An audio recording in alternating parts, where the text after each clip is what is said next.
Zurich Airport, November 2001. Crossair Flight 3597 is one of the few planes left to land. The commander was flying out of Zurich for the last 20 years, so he was really used to this airport. Crossair 3597. The lone controller in the tower tracks the approach. Approach runway 28 for you. I have ground contact. We're continuing on.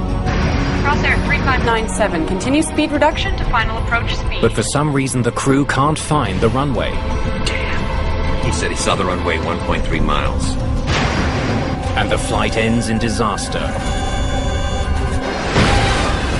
Crossair 3597. This is Zurich Tower. Do you copy? We have a possible emergency and approach. He collided with a hill, so obviously he was too low. A terrible mistake sent a passenger jet dangerously off course, killing 24 people.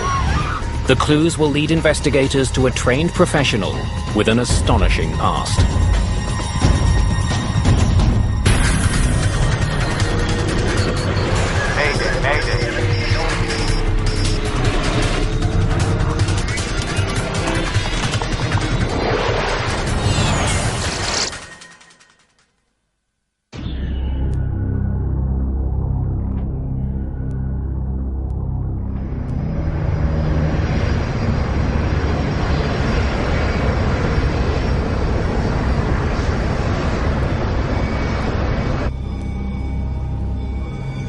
Crossair Flight 3597 is cruising at 27,000 feet above Germany. As the autopilot flies the plane, the crew begins reviewing procedures for their landing.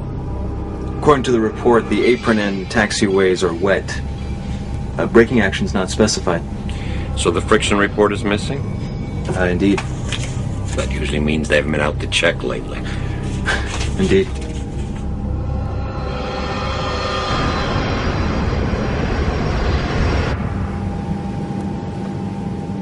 It's the last flight of the day on this busy European route. The 660-kilometer journey from Berlin south to Zurich takes only an hour and a half. There are many empty seats on board. A group of 21 passengers never showed up for the flight. Internet entrepreneur Peter Hogenkamp is returning from a business trip in Germany with his partner, Jacqueline Badran. On that day, we wanted to take the train, but we had to be in Zurich for that opening ceremony of that trade show, so we decided, okay, so we need to go by plane. I've got to get some sleep. It had been a very busy day, so we were very tired when we arrived at the airport.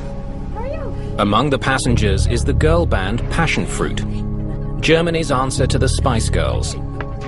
They're on their way to perform the last show of a concert tour. I was shocked when suddenly all the passion fruits, all the three of them, were coming over and they were sitting right in front of us. Just what I needed. Flight 3597 is an Avro 146 airliner. It's a British-made jet popular with regional airlines like Crossair. Captain Hans-Ulrich Lutz is in command. He's been with the airline for more than 22 years, having served as a pilot and as an instructor. So, tell me about the runway and the conditions. Overcast with light snowfall. Visibility 3. First Officer Stefan Lehrer is a newcomer to the airline.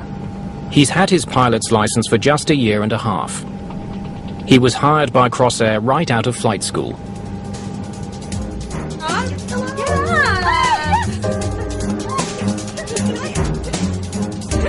The passion fruits were being quite noisy. They were excited. I think they went from one gig to the other. So they were still in their stage clothes. I said, oh my God, do I really need this? Can I just sleep? It's probably okay to move. We decided to move back a few rows and change the side where we were sitting, so we were in a very quiet area then.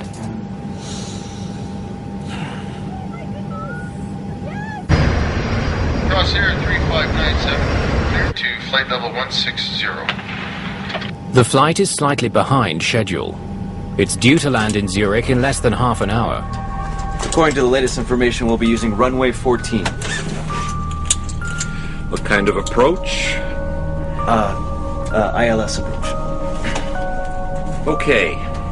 An ILS, or Instrument Landing System approach, means the pilots will be guided to the runway by radio signals beamed from the airport. And a decision altitude of 1,602 feet. Call me 100 above minimums. Okay, I'll call 100 above minimums.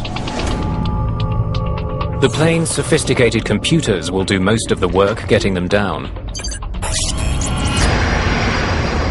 At Zurich Airport, the weather is getting worse. It's snowing, and visibility is dropping.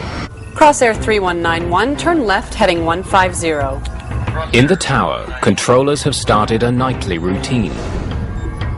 A supervisor sends out a message notifying crews that runway 14 is being taken out of service because of a controversial new law.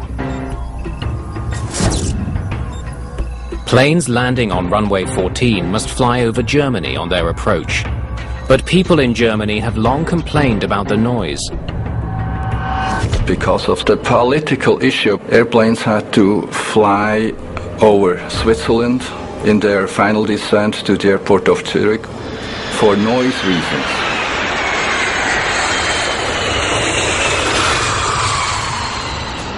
There was no other operational or weather reasons whatsoever. It was purely political. Switzerland has agreed to shut down runway 14 after 10 p.m. to keep landing planes out of German airspace and use runway 28 instead. The crew hasn't received this information yet. But First Officer Lehrer is familiar with the new rule. Should I ask if it's still runway 14? It's almost 10 o'clock. Yes, I'm pretty sure it's still 14. Zurich approach, Crossair 3597. Please confirm the approach in use is the ILS 14. Crossair 3597, you're identified. It will be a VOR DME. Approach runway 28 for you. Oh, hell. What next? Okay, fine. Unlike runway 14 with its sophisticated instrument landing system, runway 28 is not equipped for ILS landings. Instead, it has a less accurate navigational system. It's called VOR DME. A radio beacon sends information to an aircraft about its distance from the runway and whether it's left or right of it. It provides no guidance on the plane's altitude. Pilots would rather not make VOR approaches because they place a greater workload on the flight crew. He would always prefer an ILS approach because he gets guidance on the approach slope. And he can also use his autopilot to guide him down literally on ground to the runway. Because of its less precise technology, runway 28 was rarely used for landings before the new noise law. Okay then, rebriefing for runway 28. That would be chart 13-2. Now Captain Lutz abandons the ILS approach he was planning and prepares his first officer for the new non-precision approach. Are you familiar with the 28 approach? Yes, I've done it a couple of times. The crew goes over every detail of how they will approach Zurich Airport. Rotterdingen, Zurich. East 6,000 feet. There are only a few planes left to land tonight, 3597. including Flight 3597 and 2 other Crossair flights just ahead of it. As the aircraft approach the runway, controllers need to keep them apart. Crossair 3597, reduce speed to 180 or less. Speed 180 or less, Crossair 3597. Captain Lutz makes the final turn to line his jet up with the runway. 160 knots. The plane is now in the thick of the heavy weather surrounding Zurich. At the airport, the second-last Crossair flight touches down on runway 28. Now, with only flight 3597 to land, the supervisor decides to head home early. The controller handling the aircraft is the only controller left in the tower. Crossair 3597, continue speed reduction to final approach speed. Zurich Tower, this is Crossair 3891. She gets a report from the plane that just landed. Visibility approaching 28 was borderline. We could only see the runway from 1.3 miles out. But Captain Lutz knows Zurich Airport well. He continues towards the runway. Gear down. The plane begins the final stage of its approach. Cabin crew, Prepare for landing. Captain Lutz begins slowing the jet and puts it into a steep descent.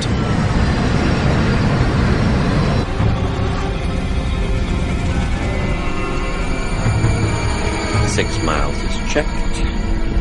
yes. Flaps 3-3. Flaps 3-3 selected. Final check. Final check. Confirm 3 greens. Is checked. 116 knots. The descent gets even steeper. Full flaps. Set. Checked. Flight 3597 is about 3 minutes from the runway. Captain Lutz expects it to come into view any second now.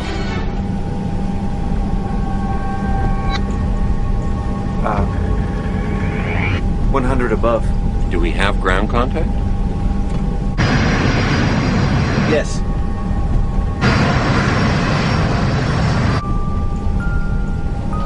Passengers prepare themselves for landing. We were pretty close to the airport, so you think, okay, this is going smoothly, but it was dark and it was snowing, so we couldn't see anything. In the tower, the controller monitors the flight to make sure it's lined up with the runway. Crossair 3597, cleared to land, runway 28.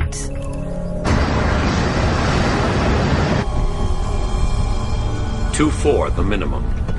2-4. The flight has hit decision height, 2,400 feet above sea level, 1,000 feet above the ground near Zurich. Decision height is the minimum height you can descend before you need to decide whether you can see the runway and continue the approach visually, or you have to make a decision to go around. I have ground contact. We're continuing on.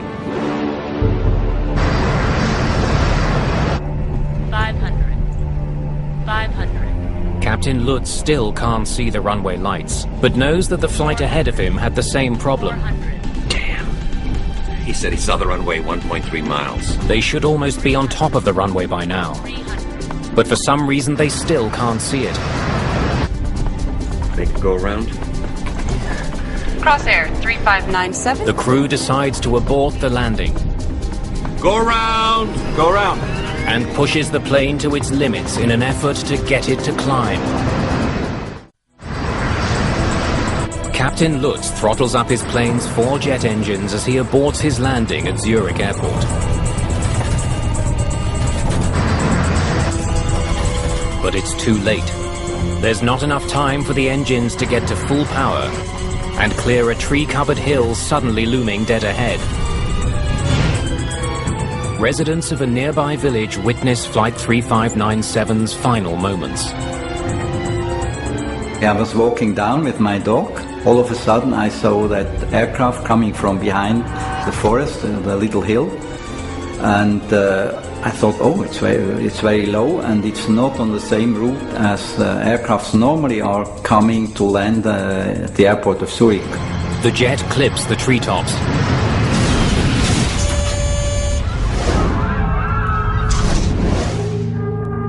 Suddenly, it was shaking very hard.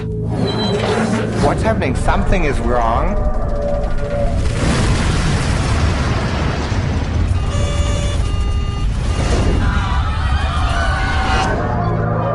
Moments later, the aircraft plunges into the hillside.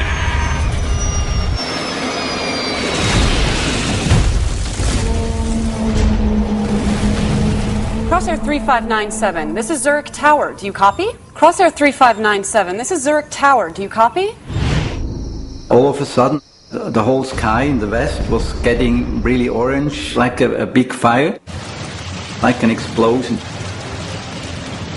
The impact tears the aircraft apart.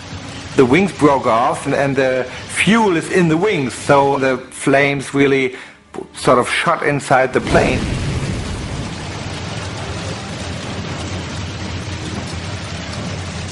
Crossair 3597, this is Zurich Tower. Do you copy? This is Zurich Tower. We have a possible emergency in approach sector east. I repeat, approach sector east.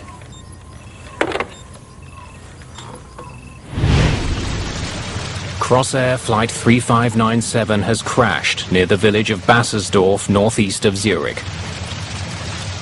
Some people have survived the accident, including Peter Hogenkamp and Jacqueline Badran. I don't have any memory of how we really walked out, because the back was cut off and we were just able to walk out there. One member of Passion Fruit also survives, but her two bandmates seated just one row ahead of her have been killed. I thought, you know, when they give you these instructions in the beginning when you get on the plane, how come they never tell you how far you have to run away from a burning plane? Because they never tell you. Let's get away from here. So we thought, I don't know, 100 meters. Within minutes, emergency workers get to the crash site. Hey! Over here! Over here! 24 of the 33 people on board Flight 3597 are dead, including Captain Lutz and First Officer Stefan Lehrer.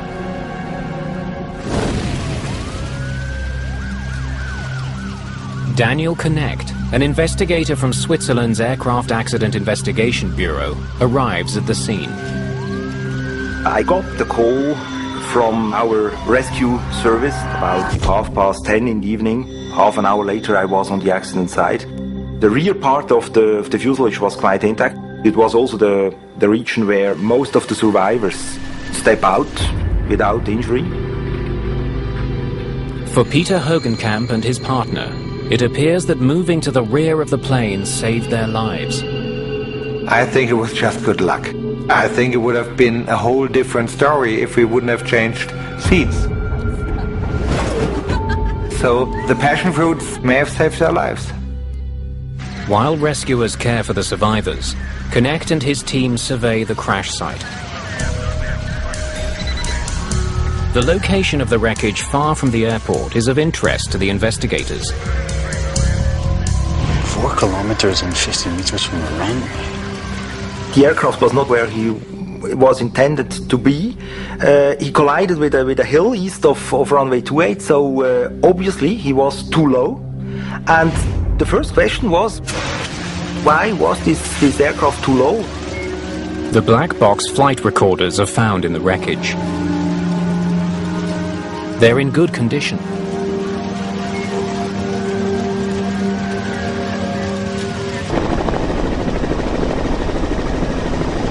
Investigators are well aware that this is the worst aviation disaster on Swiss territory in over a decade. They're under pressure to find answers fast. While work continues at the crash, a command post is established nearby. Jean Auvernet heads the Swiss Investigation Bureau. He takes charge of the Crossair file. The public was very anxious about this crash. The media were raising many questions, so we naturally had to open a more in-depth investigation. The accident happened at the end of a long day for Captain Lutz, but given his background, investigators must consider other causes. We knew that the captain was very experienced. He had about 17,000 flight hours during his whole career. Flight instructor, flight examiner, within the company for more than 20 years. The flight recorders are sent to a lab in Paris to extract their data. At the same time, investigators have begun retrieving fragments of wreckage from the crash site. They look for telltale signs of trouble. The position of switches is very important.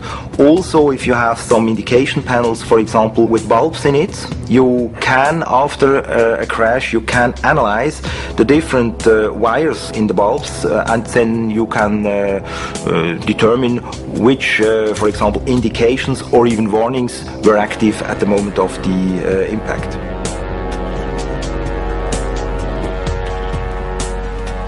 An investigator comes across an intriguing piece of wreckage. Oil gauges provide information about the oil flowing to the plane's 4 turbofan engines. Curiously, one of them is installed upside down. This raised a lot of questions for us and for the media. Everyone wanted to know how you could fly a plane with an instrument installed upside down. It wasn't a very important instrument. You could still read it, even if it was installed upside down. But if this obvious problem was never fixed, what else could be wrong with the plane? Obviously, there were maintenance issues here. We looked at how the company was doing the maintenance of the planes.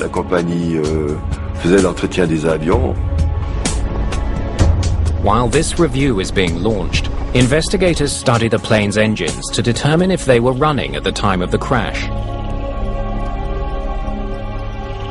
Soil, tree branches, and other debris lodged inside the engines suggest they were. We checked them out visually, and we saw that the 4 engines were turning in the moment of the accident. Authorities need to be sure. They will have to check their findings against data from the flight recorders.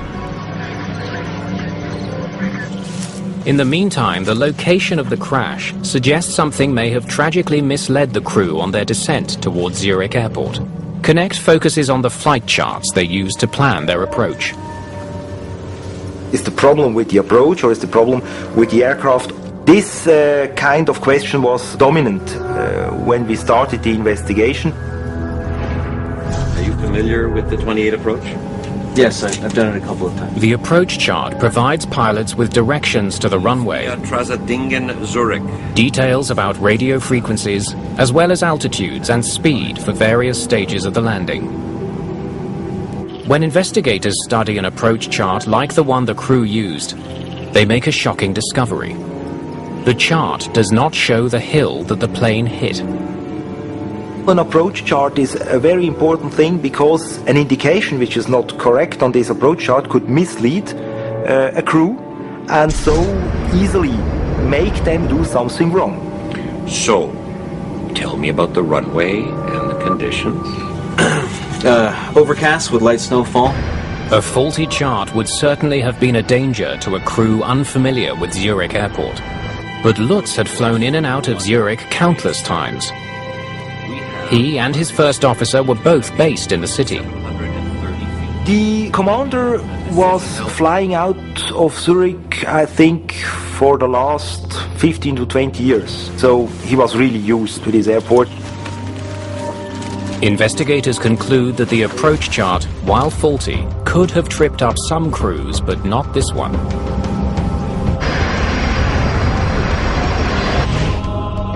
Some definitive news finally arrives.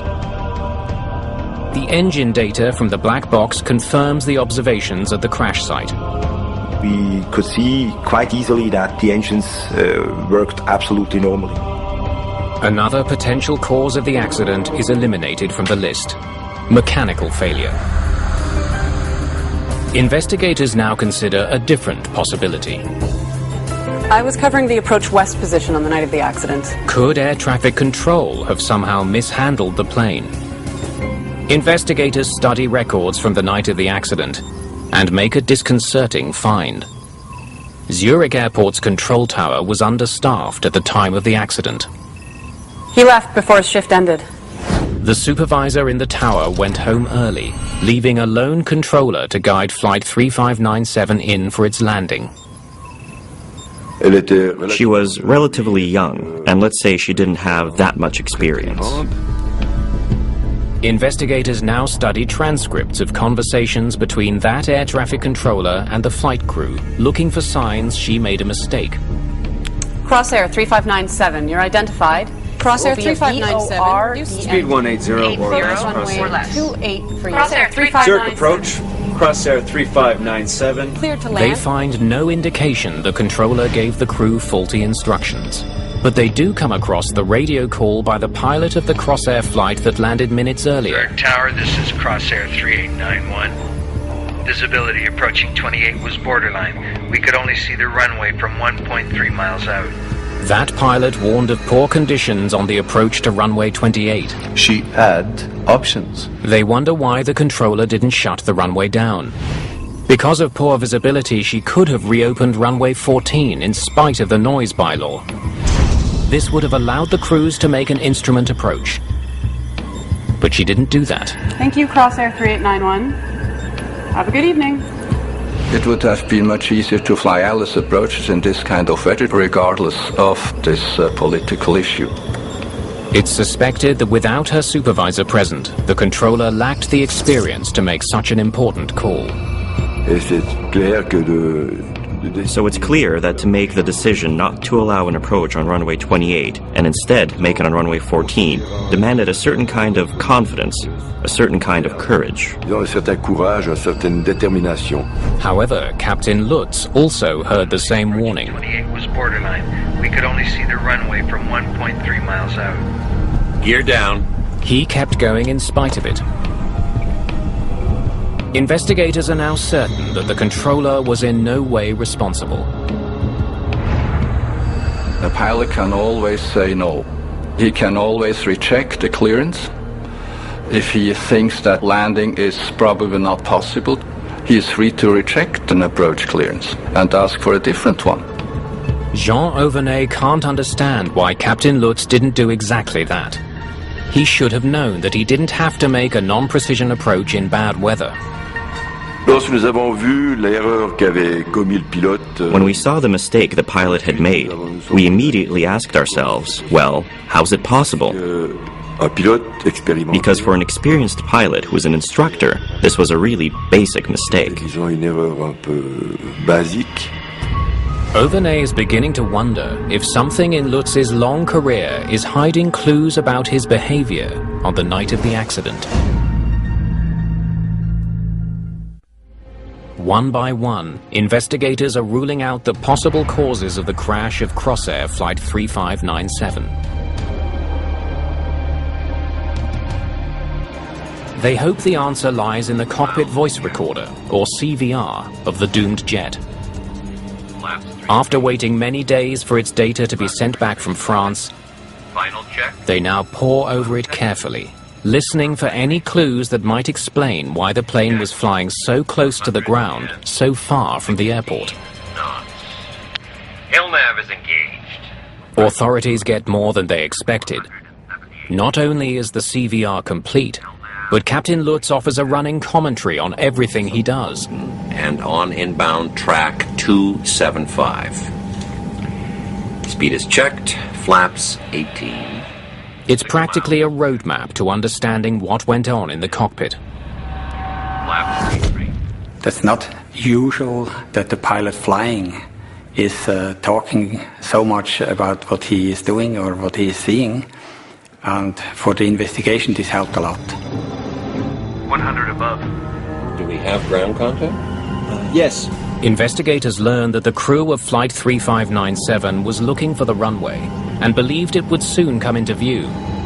From the CVR, we saw that the commander and also his co-pilot were not feeling some fear or feeling that something was not going as they planned. But what they didn't know was that the plane was actually 4 miles shy of its target. Damn. He said he saw the runway 1.3 miles. 300. Captain Lutz obviously thought his jet was closer to the runway than it was. Investigators consider the possibility he was misled by his distance measuring equipment, or DME. It's supposed to tell pilots how far they are from the airport. The DME indication would have given this distance, and then he would have detected immediately that he was below the approach pass. Perhaps the DME from Flight 3597 was faulty. It's been recovered from the wreckage, but it's impossible to tell what information it gave the pilots. However, there is another way to check whether the instrument was functioning or not. The DME distance is not recorded on the FDR, but on 2 occasions the pilots mentioned the distance. 6 miles is checked. Yes. But was Captain Lutz really 6 miles out from the runway when he made that report? Investigators compare the time Lutz checked his DME with radar data on the aircraft's location at that exact same time. They can see that when Lutz's instruments were telling him he was 6 miles out, that's precisely where he was. So we knew that the pilots had an indication for the distance available at that time. An instrument problem can now be crossed off the list as a factor in the crash, which only heightens the mystery. I have ground contact. We're continuing on. If the instrument was working, why did Lutz think he was closer to the runway than he actually was? The answer lies not in what investigators hear on the cockpit voice recorder, but what they don't hear. I don't see anything after 6 miles. Do we have ground contact? Neither pilot read out a DME check after the 6-mile reading. Yes. It tells investigators that Lutz wasn't monitoring his vital instrument during the final minutes of his approach. Instead, he was preoccupied with spotting the lights of the runway. That's not what pilots are supposed to do. The pilot flying is supposed to keep his eyes on the instruments because all the information he needs is there. He only switches to flying by sight when the non-flying pilot says, "Runway in sight." Only then can the captain take his eyes off the instruments and fly by sight because the landing is performed visually. À vue. Parce que l'atterrissage en tant que tel se fait à vue. If Lutz had checked his instruments, he would have known how far from the runway he actually was. But how had he ended up such a long distance from it? 400. Confirm 3 greens. 400. Is checked. 116 knots. Further analysis of the black box data reveals that Lutz put his plane into a steep descent as it began its final approach to Zurich Airport.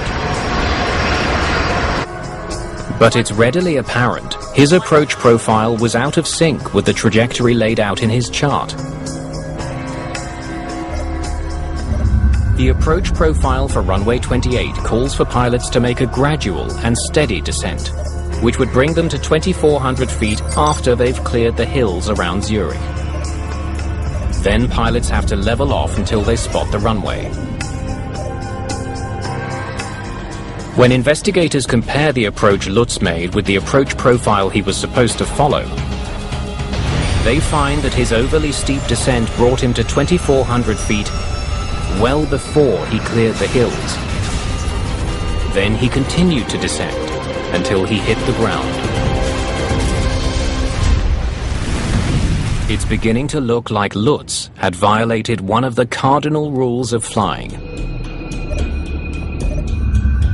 Aircraft making non-precision approaches are supposed to level off at minimum descent altitude or safe height until they have the runway in view. This safe height is intended to keep the aircraft above any potential hazards. It's really a basic error. Every pilot is trained to respect such minimums. Not only with VOR DME approaches, but also with ILS approaches. But Captain Lutz kept his aircraft in a steep descent without even pausing at 2,400 feet. the logical next question for investigators, could he see the runway or not? I have ground contact. We're continuing on. What does he mean by ground contact? They need to know if it was even possible for Lutz to see the runway when he reported ground contact. They retrace his steps in a simulator, programmed with the weather he was facing that night. 6 miles from runway, altitude 3,300 feet. 4.8 miles, 2,400 feet. Still no runway in sight. Non, il ne pouvait pas. No, he couldn't see the runway because there was a hill between him and the runway, and at that altitude, there's no way he could see it. À l'altitude de laquelle il était voir la piste. The conclusion? Captain Lutz had clearly violated his minimum descent altitude. Whether there is flat terrain or hills, minimums are set accordingly, and in no way you can just bust the minimums, whether there's hills or not. This discovery raises questions not just about Lutz's actions, but his young first officers as well. 2-4, the minimum. 2-4. We're continuing on. A first officer should not let his captain breach minimum descent altitudes. Il aurait pu intervenir. The co-pilot could have said, no, stop, we can't see the runway, we're not descending. On voit pas la piste, on descend pas.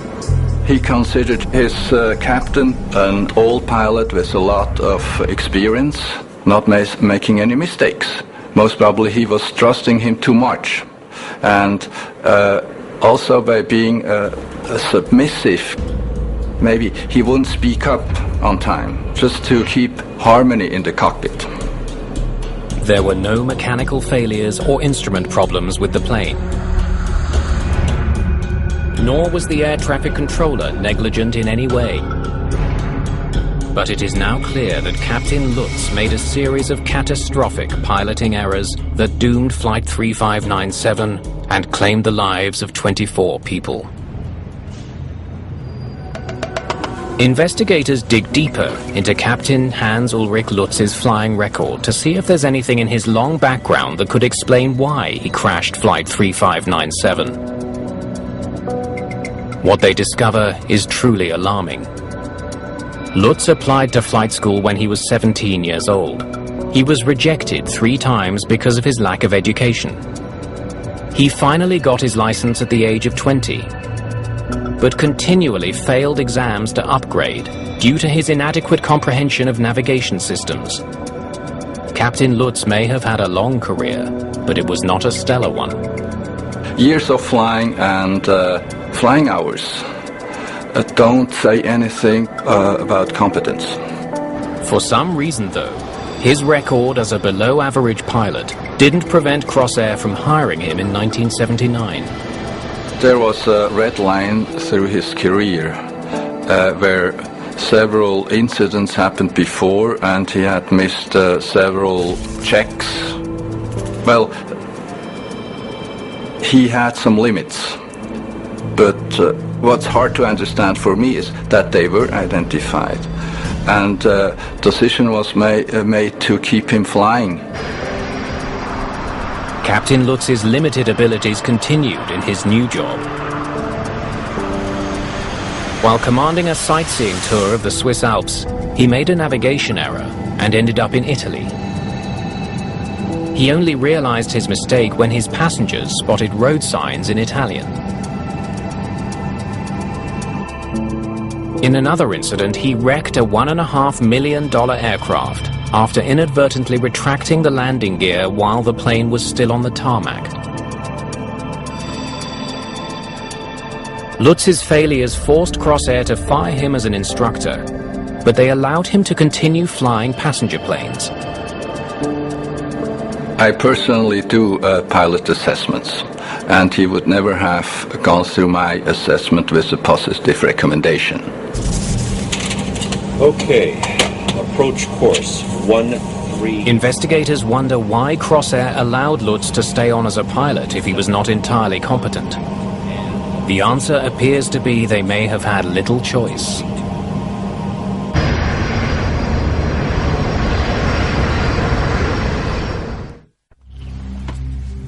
Investigators' first glimpse into the problems at Crossair came after they found the upside-down gauge at the crash site. We had to check if the employees had received the proper training, if they had the qualifications required for this kind of work. No glaring maintenance issues were found, but a closer look at Crossair's hiring practices explains why Captain Lutz was allowed to keep flying. The airline may have grown too fast throughout the 80s and 90s. La compagnie, elle s'est agrandie très rapidement. The company expanded very rapidly, and with that success, it's clear that you have to quickly increase the staff. Office workers, mechanics, that's one thing, but pilots, you have to go out and find them. Mais les pilotes, tu dois les trouver. In those days, they were desperate for pilots, and somehow no decision was made to lay him off because of his questionable performance during his career. Captain Lutz's failings caught up with him on November the 24th, 2001. Make him go around. Go around! 24 people paid with their lives.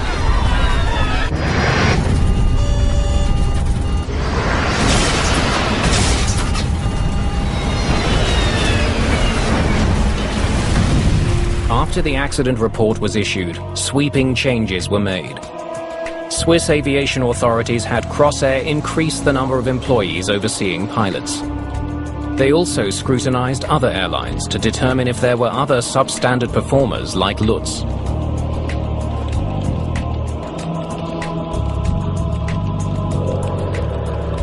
One thing is for sure that the selection process has improved considerably. And of course, awareness of people's performance during their career was increased considerably. Crossair went out of existence in 2002. It was folded into the Swiss national carrier. As Crossair became Swiss, they adopted the previous Swissair selection process. And I can say today, which is already 9 years since, that safety has improved considerably, and also quality of the pilots that are hired by companies like Swiss.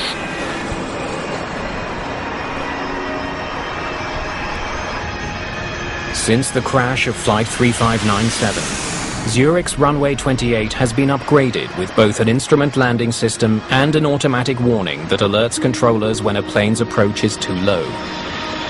There has never been another accident involving that runway. But the Crossair tragedy and the circumstances that spawned it isn't an isolated case.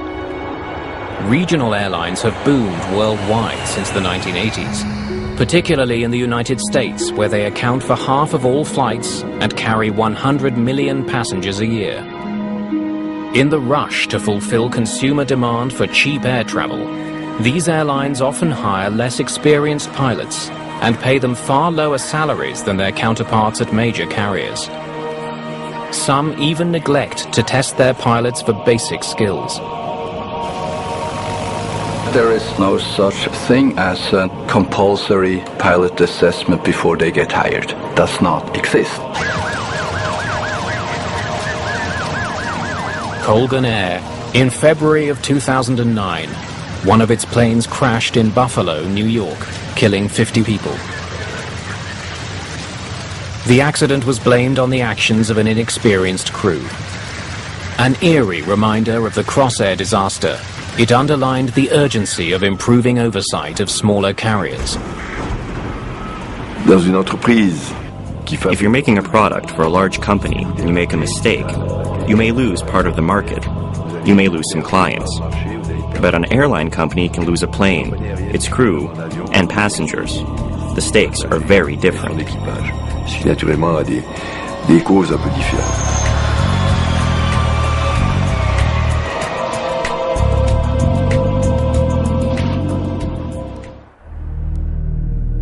Brand new air crash investigation is back at the same time next week. See natgeotv.com for previews and more. Stay tuned for more drama in the skies.